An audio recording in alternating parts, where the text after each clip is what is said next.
দর্শক, আমি এই মুহূর্তে আছি ঢাকা ময়মনসিংহ মহাসড়কের ভালুকা এলাকায়। এই ভালুকায় 7টি ফিলিং স্টেশন রয়েছে। আমি যদি আপনাদেরকে এই বর্তমান যে ফিলিং স্টেশন গুলো আছে তার সার্বিক চিত্র আপনাদেরকে দেখাচ্ছি এই মুহূর্তে।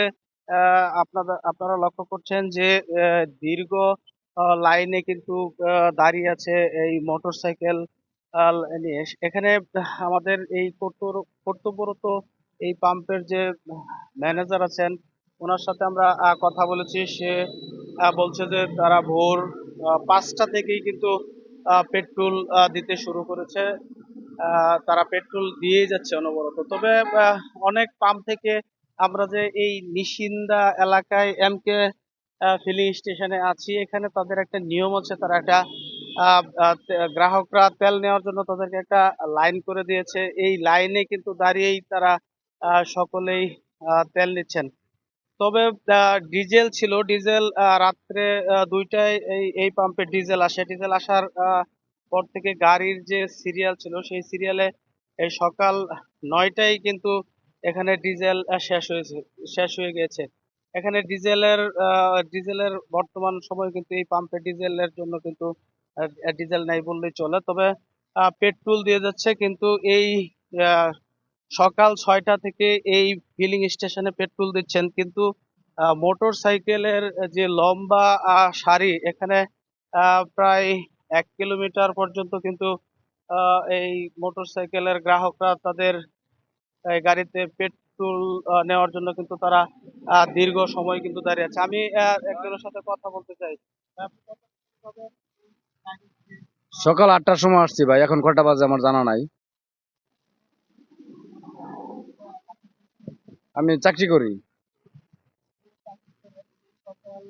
সকাল থেকে কিন্তু লাইনে দাঁড়িয়ে আছেন।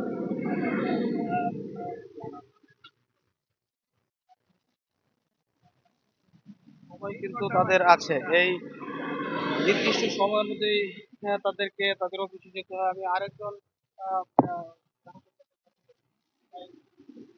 8টা 20-এ দাঁড়াইছি ভাই। এখন বাজে কয়টা? 11টা, প্রায় পৌনে 11টা। দীর্ঘ 2.5 ঘন্টা যাবত লাইনে আছি। আমি টুকিটাকি ব্যবসা করি। এখন যে কারণে আমার তো ভাই মোটরসাইকেল দিয়েই চলাচল করতে হয়, কারণ এখন তেলের সমস্যা, কি করব। যেমনটি জানাচ্ছিলাম যে এইখানে কিন্তু আহ, সকাল থেকেই কিন্তু মোটর সাইকেলের দীর্ঘ লাইন আপনাদেরকে লক্ষ্য করছেন। এখানে মহাসড়কের পাশে কিন্তু অধীর আগ্রহী তারা কিন্তু এই পেট্রোলের জন্য কিন্তু অপেক্ষা করছে। তবে সরকারের পক্ষ থেকে বলা হচ্ছে যে পেট্রোল এবং অকটেনের সমস্যা নেই, কিন্তু পাম্পগুলোতে কিন্তু তা হচ্ছে না। ভাই আমি সকাল 8টার সময় আসছি, এখন 11টা বাজে। আমার সরকারের কাছে এটাই কথা যে আপনার তেলের দাম বাড়ায় দেন, তারপরে এই ভোগান্তিটা ভালো লাগে না ভাই। তা চাকরি বাকরি আমাদের আছে, তো করে খাই আমরা। এখানে যদি সারাদিন তেল নিতে যায় তাহলে আমার বউ বাচ্চা পুষবো কি দিয়া? এটা সরকারকে বিবেচনা করতে হবে। তেলের দাম বাড়াক, আমরা রাজি আছি, কিন্তু ভোগান্তি ভালো না। যেমনটি বলছিলেন যে প্রয়োজন হলে তেলের দাম বাড়িয়ে দেওয়া হোক, তারপরেও যেন এই যে চরম ভোগান্তি, এই ভোগান্তি তারা চাচ্ছে না। তারা এখানে দীর্ঘ সময় কিন্তু লাইন ধরে আপনারা লক্ষ্য করছেন যে দীর্ঘ সময় কিন্তু তারা লাইনে কিন্তু দাঁড়িয়ে এই পেট্রোল জন্য তারা অপেক্ষা করছেন। তবে অনেকেই অভিযোগ করেছেন যে পেট্রোল পাম্পগুলোর মধ্যে তেল পাওয়া যায় না, কিন্তু বাহিরে অনেক খোলা খোলা জলা এলাকায় কিন্তু হচ্ছে না। এখন দুর্ভাগ্য জিনিস ভাই। এখন এই বাংলাদেশ সরকারের কাছে আমার আবেদন, যাতে তেলের সিরিয়াল প্রত্যেক পাম্পে তেল দেয়। প্রতি পাম্পে যদি তেল দেয় তো এই সমস্যাটা থাকতো না। এখন হঠাৎ করে নিশিন্দা দেয়, বালুকা দেয় না, গাজীপুর দেয় না, এরকম উল্টা পাল্টা করলে মনে করেন মাওনা দিতেছে, আমরা যাইতেছি গা মাওনা দৌড়াইয়া। কালকে তেল দিছে মনে করেন ওই বালুকার লোক, আবার গেছে গা এই ইয়াত ওই হাজির বাজার। এরকম পাম্পে উল্টা পাল্টা করার কারণে আঙ্গুর এই দুর্দশা, বুঝছেন।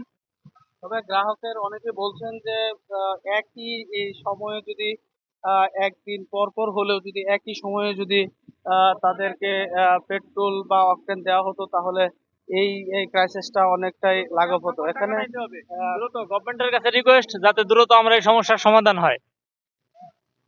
এখানে অনেকেই বলছেন যে সরকার যেন অতি তাড়াতাড়ি এই সমস্যার সমাধান করেন। তবে গ্রাহকরা যেমন বলছেন যে সরকার বলছে যে পেট্রোল পাম্পগুলো এবং তাদের কাছে পর্যাপ্ত পেট্রোল এবং অকটেন মজুদ আছে, কিন্তু পাম্পগুলোতে ঘুরে দেখা যাচ্ছে কিন্তু তারা বলছে যে আমাদেরকে যেইটুকু অকটেন দেওয়া হয় আমরা সেইটুকুই কিন্তু গ্রাহকদের দিয়ে দিচ্ছি। কিন্তু এই গ্রাহকদের যে দীর্ঘ লাইন, এখানে অনেকে চাকরিজীবী আছেন, অনেকে ব্যবসা করেন, অনেকে আবার রাইড করেন এই মোটরসাইকেল দিয়ে, তাদের তারা কিন্তু আসলে এই এই মোটরসাইকেলের উপরে কিন্তু অনেকের জীবিকা নির্বাহ হয়। তারা বলছেন যে যত দ্রুত তাড়াতাড়ি এটার সমস্যা সকাল 6টার সময় আইছি, এখনো তো তেল পাইছি না। খালি সিরিয়ালে তো দাঁড়ায় রয়েছি, সিরিয়াল তো আর শেষ হয় না। পাম্পের মধ্যে লাইন দুইটা দেয় একটাই, আসলে ওনারা কিন্তু পাম্পের মধ্যে লাইন হচ্ছে দুইটা, দেয় একটা দিয়া তেল। এখানে যে দীর্ঘ লাইনে দাঁড়িয়ে আছেন দর্শক, আমি আপনাদেরকে যেমনটি দেখাচ্ছি, এখানে কিন্তু লাইনের পর লাইন, এখানে দীর্ঘ দীর্ঘ লম্বা লাইন, এখানে প্রায় কয়েক কিলোমিটার পর্যন্ত কিন্তু এই পেট্রোল অকটেনের জন্য গ্রাহকরা অপেক্ষা করছেন। তবে সরকারের কাছে তাদের দাবি হচ্ছে যে যদি এই ক্রাইসিস মুভমেন্ট কিভাবে কাটিয়ে যায় সেদিকে যেন সরকার অতি দ্রুত সময়ের জন্য নজর দেয়। এখানে পেট্রোল পাম্পগুলোর মধ্যে পেট্রোল পাম্পের যারা দায়িত্বে আছেন তাদের সাথে আমাদের কথা হয়েছে, তারা আমাদেরকে যেমনটি জানিয়েছেন যে ডিপো থেকে যদি আমাদেরকে পর্যাপ্ত তেল না দেওয়া হয় তাহলে আমরা গ্রাহকদের কিভাবে তেল দিব। তবে যখনই আমরা যেটুকু তেল আমাদের পাম্পে আসে তখনই কিন্তু আমরা সেই তেলগুলো কিন্তু সেই আমরা গ্রাহকদের আমরা দিয়ে দিচ্ছি। কিন্তু এখানে অনেক অনেকেই বলছেন যে সিন্ডিকেট করে কিন্তু অনেকেই সিন্ডিকেট করে বাহিরে তেল নিয়ে যায়। তবে সরকারের প্রতি অনেক দাবি যে যেন সরকার যেন এই সিন্ডিকেট ভাঙতে পারে এবং এই সিন্ডিকেট ভেঙে যেন অতি দ্রুত সময়ের মধ্যে এই যে গ্রাহকদের এই যে যে একটি সমস্যা তেল সংকট, সেটা যেন অতি দ্রুত সময়ের মধ্যে তারা সমাধান করেন এবং এখানে যেন নজরদারি বাড়ানো হয়, যাতে প্রত্যেক মানুষ যেন এই তেলের জন্য তাদের বিড়ম্বনায় পড়তে না হয়। দর্শক যেমনটি দেখাচ্ছিলাম, এখানে কিন্তু লাইন কিন্তু